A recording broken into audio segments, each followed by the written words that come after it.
Tonight, Christine Blasey Ford's attorney says that she welcomes an FBI investigation into the allegations against Judge Brett Kavanaugh, but doesn't want a time limit put on how long that investigation lasts. Deborah Katz saying in a statement this, I'll read this to you in part, Dr. Christine Blasey Ford welcomes this step in the process and appreciates the efforts of Senators Flake, Murkowski, Manchin, and Collins, and all other senators who have supported an FBI investigation to ensure it is completed before the Senate votes on Judge Kavanaugh's nomination. No artificial limits as to time or scope should be imposed on this investigation. Out front with me now, Deborah Ford Peters and Sandra Mendler.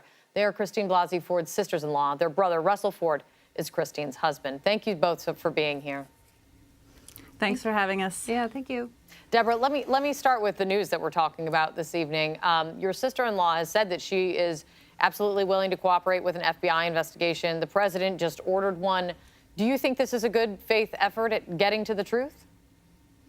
I think it's essential and very positive. I think Christine presented her her accounting of the events that happened to her, and she deserves for others to be interviewed and for the truth to come out.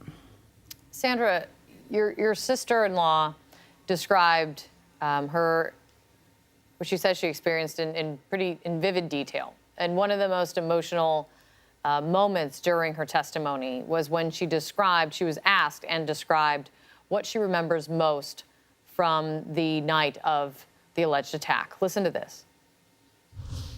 Indelible in the hippocampus is the laughter, the uproarious laughter between the two, and they're having fun at my expense. What was it like listening to that for you? I can tell you I had tears running down my cheeks. It was so difficult to listen to. And I know a lot of people around the country felt the same way. And so it was she was speaking from the heart, and it was a really raw and difficult moment. It was really, really tough.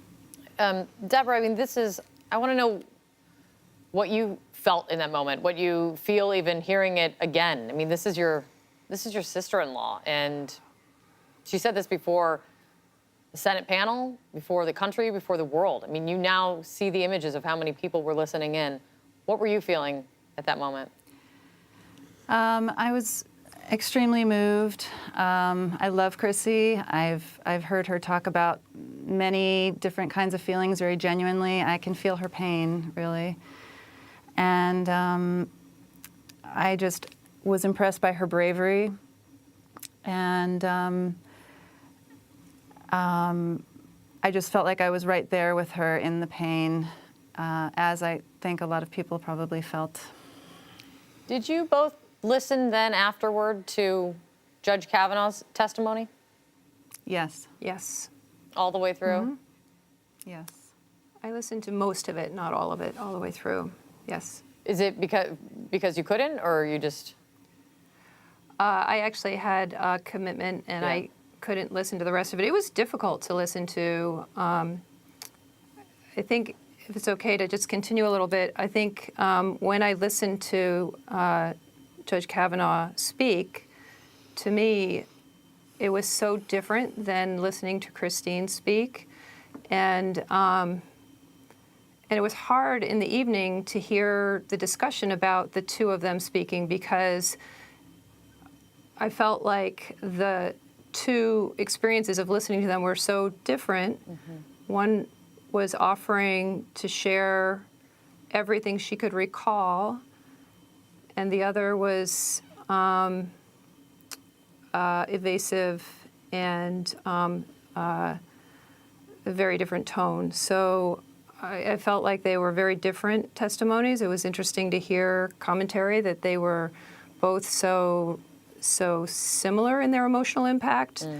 I wonder, I think, that was just something that was very confusing to me, reflecting on this after the fact. I'm sorry. Deborah, there was a moment when Judge Kavanaugh talked about your sister-in-law.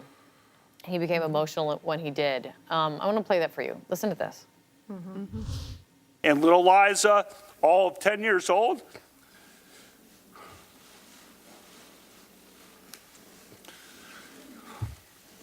said to Ashley, we should pray for the woman. We mean no ill will.